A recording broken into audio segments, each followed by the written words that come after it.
to wherever your destination is. It's your region.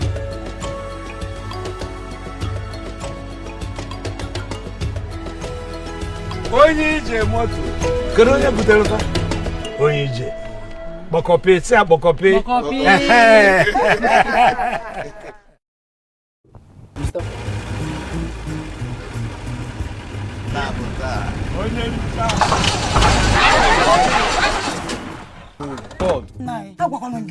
We shouldn't have used these balls.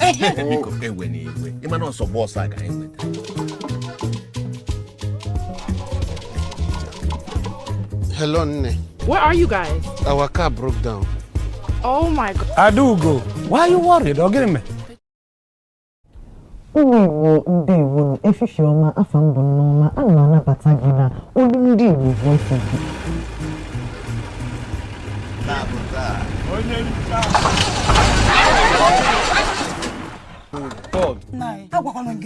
We shouldn't have used these balls.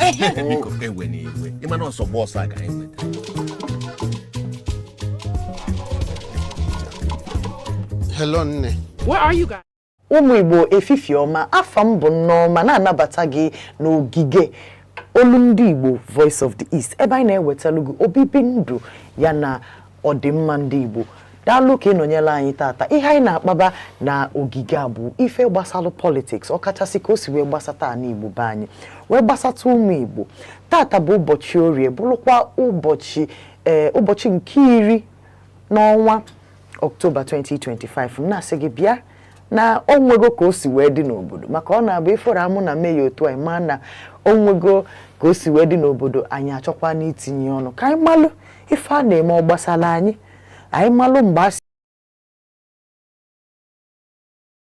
maka na asị na oke nọ n'ụlọ bụ nke gwalụ nke nọ n'afịa na anụ ụda n'ụlọ. Ya bụ na anyị nọ n'ụlọ ga-akọwatalụ gị ka o si wee dị, kpọọnụ gosi gị bịa na onwere ka o si wee dị. Ya bụ na ụtụtụ tata ka anyị na-anụ na gọọmenti Nigeria, nya gọọmenti etiti Nigeria, federal gọọmenti ejego na UK wee bido kpanyebe fa nkata yọbafa ka amalụ ma ga-akpọnata nwanne anyị nwoke bụ former Senator Ekweremadu ka ọ nachiyata bịa jetọpụ nga ọ nọ na obodo oyibo nya UK. Ịghọtago ka ọ bịa jetọpụ nga n'obodo anyị abụ Nigeria, nya ebe anya ya na-elie anya ụmụnne ya na-elie, maka na nya bụ nga ọnọgokwue ọtụtụ arọ na obodo oyibo. Ọ bụkwanụ na ilota otu nya bụ nwoke Ekweremadu si wee banye n'ihe ọ banyelu n'ime ya nke mere o ji wee nọdụ n'ọnọdụ ọnọ tata. Obodo a na-ajụ anyị ga-eti ya ọnụ ka o si etinye ọnụ, ọ sị hapụ ya n'obodo oyibo ebe ọ nọ wee meta ihe o metere ka ọ tara afọ dị na ya, ka ọ ga-anata n'ụlọ ebe a ka ihe mgbu ya wee wetunata, maka na ndị mmadụ na-asị na ọ na-abụ onye ma ajụ ihe ọ nata obodo ọ dịzị ka ọ na o mere. Ụfọdụ na-asị na ọ bụrụ na o jere okwu obodo oyibo na akaghị ijidie n'ihe ajọ ihe o mere. Mgbe na-ajụ ngọnwa na-enene m kịta wee sị gị gịnị kedu ife iche maka njem a federal gọọmenti Nigeria jebegoro ịkpọnata nwanne anyị nwoke ka ọ nachiyata azụ, ka m jụọ meyọ ka meyọ gwa anyị ihe nyanwalụ. Ihe nlo bụ na ịma otu ndị be anyị si eme. A chọrọ iji kpọnata ka ọ nọlụ ebe a bịa complete his tenure, his jail term. For me, I feel like there is really no need for that. Yes, Ike Ekweremadu is our brother. He's been a senator. He's been in power over, the years in Enugu, and I feel like, in my own opinion, not personally completely because Onya not go in government for over almost 20 years, Abi. Since democracy, go 20 years, almost 20 years, if not more. And he has not, the matter which made him the Ojiwe Jenga bu Oku Basara Mbando if actually me with that young boy and his daughter. So and the young boy bukwa nwa mmadu. So anya as per no nya wu senator onya wu nka mba. Ọ na Senator Ike Ekweremadu bụ ụlọ ọgwụ a na-enedo ndị nwe ụdị sickness nwa nwaanyị nwelu na Enugu State oge ọ nọ power. At least a na-ekwu ihe at least ọ dị ube na ntị mana nke a bụ na as someone who know in power for the long amount of time on ago, yes. You cannot point out to one significant improvement he has brought to his people. So see, now you could not do that. You found someone that wanted to do that, and you were trying to, you know,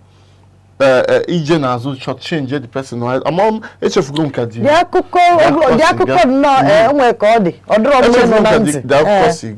Mana what I feel buna okwesile no ebono serve geothermal, and it should be an example. The worst thing in the thing buna self, even our own politicians have not even learned a lesson from that particular incident. I can anyhow till I found one in a situation where that has to do with life and death, and you just see no budondo so you know I try me kaya no na Nigeria. You man no never so all never call no oyano nanga yota onya ko onye obuna na-ekwu mana nke ha na try just ka akpọnata ka eme anyhow mana na akpọnata eba oh, yeah, complete that jeta. Only can you don't wear no food. I just avoid the media eye. Oh, imo Nigeria. Nya bi ihe nwekwa aka ọ dị. Maka na ịbịa nene ya ọ dịka ọ pụta na be anyị a na anything goes. Onya ka a na-achị kọwata. That is what it is. Maka ụfọdụ mmiri isi na ọ bụrụ na nwoke a ihe eburu ewe ejebe UK eburu ejebe ebe a na onwe onye kara ịma. Ana enwe onye kara ijidie. O wee bụrụ ya wee bụrụ ajụjụ wee bụrụ kedu ife melụ na ndị na-achị obodo a enyere edozi obodo a maka ọ na-abụ onye ọkọkọlụ n'azụ piam oje France onye isi gburu mgbu nekwu ya na America onye ọkpụ ya na-egbu mgbu nekwu ya na UK o wee bụrụ ya bụ na onwelu onye dalụ gbam na Nigeria maka afụlụ ndị dọkịnta pụtara ụbọchị a na Lagos na-asị na ọtọchị kafa ji agbado ndị patient were afụ ụzọ mana enwelu ndị bụ ha nọkata ebe a si anyị na 20 billion efuona igwetago mana average Nigeria na-enwero Medicare onwero even the smallest health care ọ ga-enwete adịrọ anyị wee na-akpọ ndị ọdịnaka si bịakwanụ ka unu tinye aka maka oge ụfọdụ mmadụ mekete ihe ichefuo onwe gị iwere aka iji wee kọlụ nsị welu tinye n'ọnụ gị bụrụ problem. Akụkọ nke abụọ wee bụrụ na ọ na-afịakwa na Anambra maka na ịma na gọvanọ anyị our newly re-elected governor Charles Chukwuma Soludo re-elected for the second time as the executive governor of Anambra State. Obodo na-enwekwa aṅụrị mana ọ dịka amamụ nnọọ Soludo n'ime kie debis aghọtarabụ nnọọ such a jovial man that is supposed to be very friendly. Anyways, amamụ nke ya na Peter Obi jere ịkọ nke ikpeazụ. Peter Obi wee na-release statement. Yabu statement. I don't know how you are gonna feel, but all the kamago talogia can go we decide there if you na yabu statement. According to Peter Mba na kọwatalo governor Soludo. Na yabu governor of Anambra 13 years ago. Peter Obi chila Anambra no 13 years ago, and that kita in fact can go on no yiboki we gota. Also, I was governor 13 years ago. I am strictly in the Champions League of Nigerian politics. To Soludo and others in the first division, I wish them well. Nya na suswibo Governor Peter Mba na akọwata na ya na ndị anọrọ Peter Obi Peter ụmụnne ma Peter Akalia Peter Obi nke nnekwu ịma na enwe junior and senior ya Peter Obi the senior one na akọwata na ya na Soludo ara akwa n'ife gbasalụ government ọ na-agwụ ya na nke anyanwa na-eme governor kita na ya nwa abụgo governor of ofu steeti anyanwa na-achị kita na ịnwa achị gị 13 years ago. Na imago we not on the same level. Egotago. Nya bụ isiokwu wee bute ọtụtụ echiche ndị mmadụ onye ọbụla na-ekwu nnọọ ka ọ dị ya. Ka njụọ mayor maka na o metụtara mayor personal nke a bụ nnọọ akụkọ ime ụlọ. Ka ya nwa kọwalụ m ihe olu maka na m nwa efili m na gọvanọ anyị gọvanọ anyị prezident gọvanọ Soludo ekwesịghịzi ka anyị na-afụtago n'ụdị ọnọdụ a mụ achọzi na-anụ maka achọrọ m na-anụ afa gọvanọ Soludo na-anụ na asị na ọ na-eme tins etu gọvanọ Peter Mba n'Enugu ahụ immediately ọ banye gọọmenti ebe niile nwụlọ ọkụ ụdị ihe a ka m chọrọ na-anụ ebe gọvanọ Soludo nọ ka efe ilo. So Peter Obi ikwu na no na Champions League of Nigerian politics. They're very correct because he's no longer playing local. Or he plays local. Or no go on the national stage, which Governor Soludo Ochicha his remaining 4 years actually. Obutakwa or Bakwa na Champions League. So all done by Oga Abako oge need n'ilu elu no Ochicha state Oga Ozi federal won Champions League one na agba. So for Peter Obi to say that is your ife mmadụ na-ekwu na Peter Obi awugo governor of Anambra for over 13 years ago, and 13 years abụrụ obele ife is not a small number. So yes, he deserves his flowers. He's been governor 13 years ago. Kita Governor Soludo onye na-achị kita ya hapụ akụkọ Peter Obi chiwa steeti ya. Ya focus on ndị Anambra re-elect go anyị si na yes chọ he continue ife na-eme ka imekwala ya ọfụma mana hapụzi akụkọ past governors ọ dị ka ịnọ kịta na-agba ngige mgba na-agba Peter Mba ịnọ kịta na-agba Chimaroke mgba maka oge so that is what it is. Just focus here on your own this anụ nnọọ ọzakwa ya okwu mana this is not what India Anambra needs from their governor currently. What we need is for you to focus and give us the dividends of democracy. Are you re-electing for? Are you re-electing ki doziela ki rola ezigbo ilo rola ezigbo ụzọ no nke ilu na your first tenure ka anyị na-enye anya na just first tenure gị iji ewe me test na this second tenure now ni ya alụ ezigbo ilo ni ya alụ ya dị ezigbo mma that is no ya na mmiri zo no ya sapia na if all ni ya alụ ya aya this top standard so all find n'anya n'aka Governor Soludo apụ okwu Peter Obi Peter Obi abụrụzi Governor Anambra State. Peter Obi oge ihe ọ agago focus on yourself now and your second tenure. So ka ị hapụ a legacy na Anambra tupu ị pụọ. Why feel mo Lagos Governor Soludo?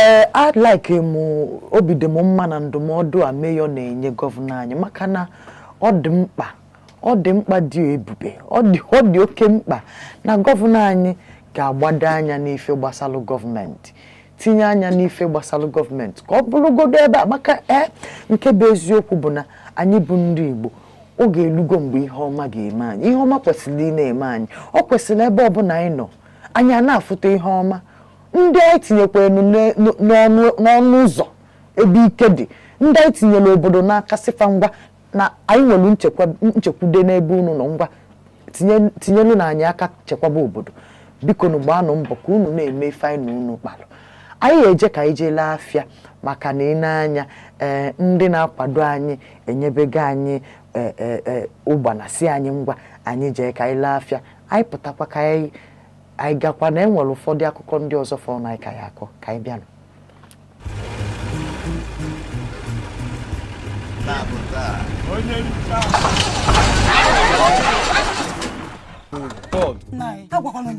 We shouldn't have used these balls.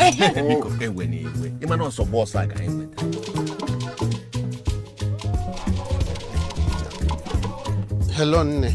Where are you guys? Our car broke down. Oh my God. Adugo, why are you worried? Me. They just called me and they told me that the car broke down and they're stranded. Our in-laws. Yes. to fear. This driver, I will deal with that driver. Yeah. Hello? Is that on your Motors? I need your services very quickly.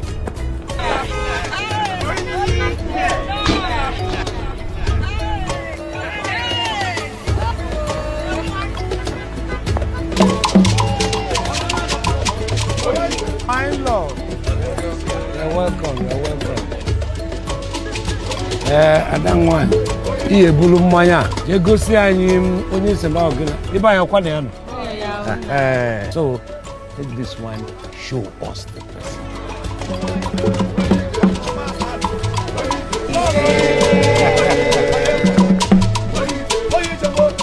If you want safety, Anumana batage anya nachitegokwe na nkata politics ọkachasị ka o si gbasata anyị Igbo gbambo ọ bụ na ide sonyere anyị gbambo ka isonyere anyị kịta ọ bụkwa na nwere ihe ịchọ itinye uche obi gị ma ọ bụ ihe ịchọrọ itinye ma ọ bụ wepụ na ihe anyị na-ekwu tinyere anyị na akara comment gbakwa mbọ ka ikesara anyị ozi a ka ndị agbata obi gị ya na ndị ụmụnne gị na ndị enyi gị ka ha makwala ihe anyị na-eme ọ ihe ndị Igbo ka anyị na-eme gbambo ka isonyere anyị akụkọ nke fọdụnụ ka ike obife anyị anabata ata bụ ka o si gbasata Enugu steeti maka na nne ọkụkọ si na ife ya ji ebelu kpaa mgbe niile bụ ka unu hapụkwa ese na ya ebe ha ịghọtago n'ihe ya na akwa ji ebe bụ ka ụwa hapụ ese na ya ebe ha Okwuluora wee na-akpọpụta gọvanọ anyị bụ His Excellency Gọvanọ Ndubuisi Peter Mba wee na-akpọpụta ya wee na-asị ya nna anyị ukwu ọkwa ụnyaahụ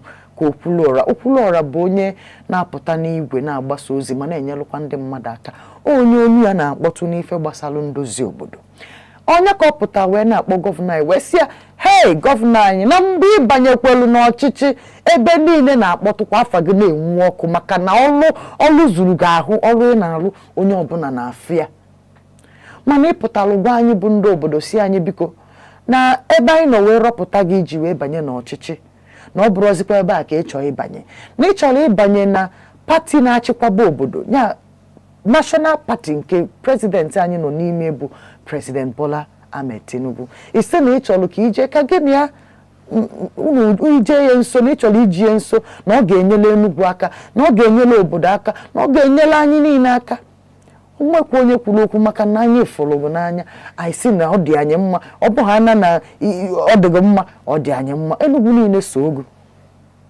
Okwuluora wee na-akọwapụta wee sị since ịbanyelu APC anụnwa since ibidolu wee banye na pati a na-achịkwaba obodo na anyị aghọtarozi anyị afọ ọzọ gị anyị amazido ma ị nọ n'Enugu sef maka na anyị afụgo ife onyonyo onye isi ana ozipụga ebe a ozipụga ebe a n'eziokwu anyị ma na oge nwa ka arọpụta n'afọ maka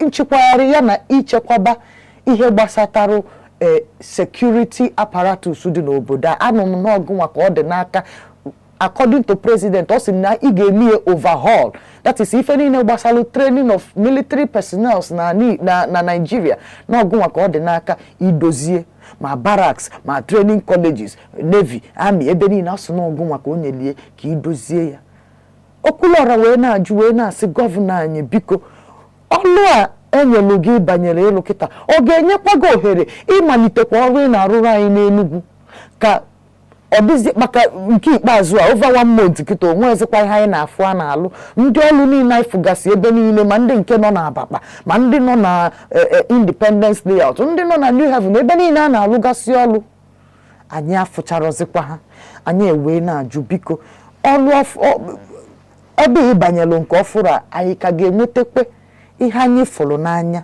banyelu gị n'Enugu steeti Mayor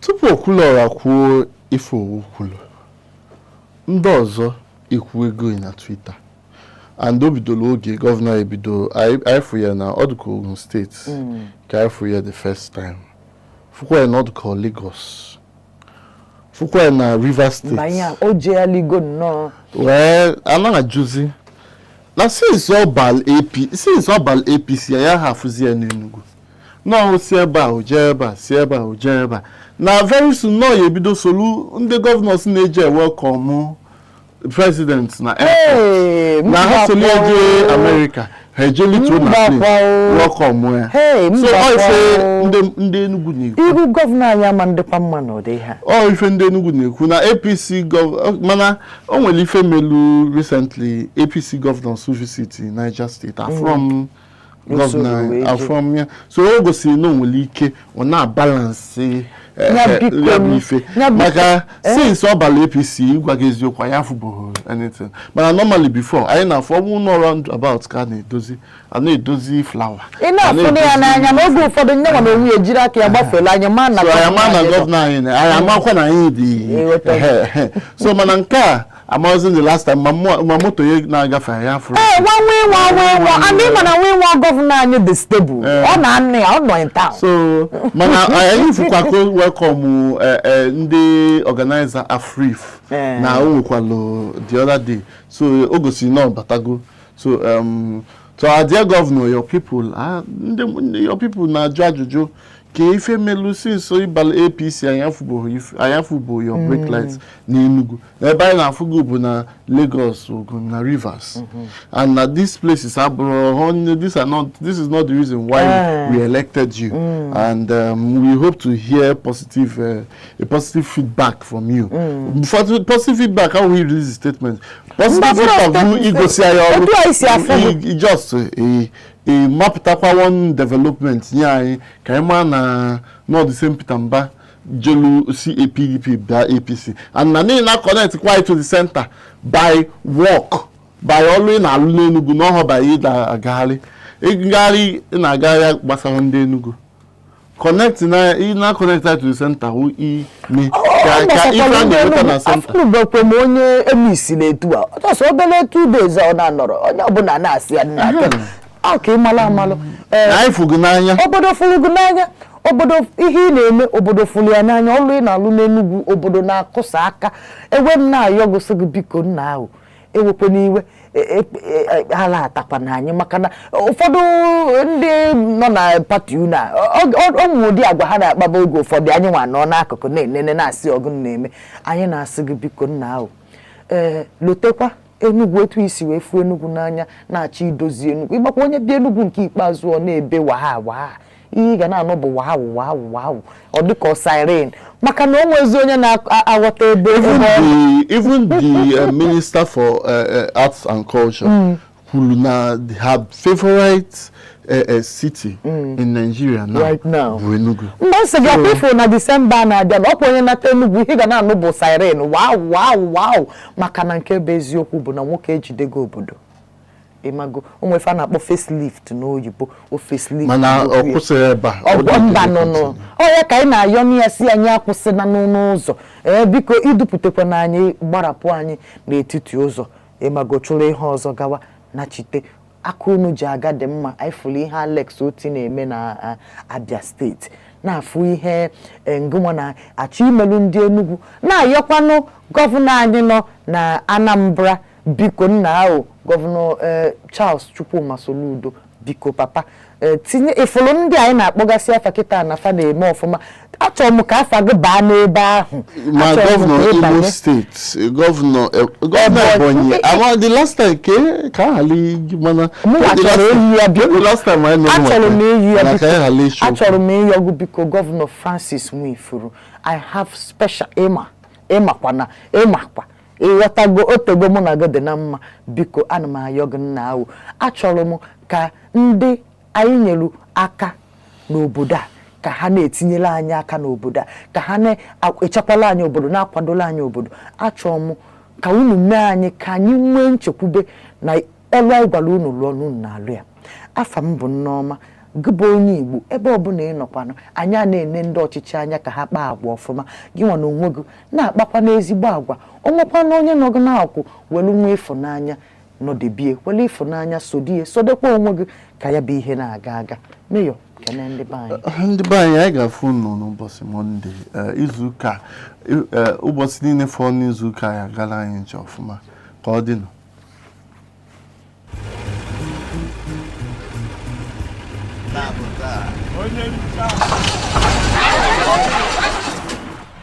God. Nah, we shouldn't have used these balls.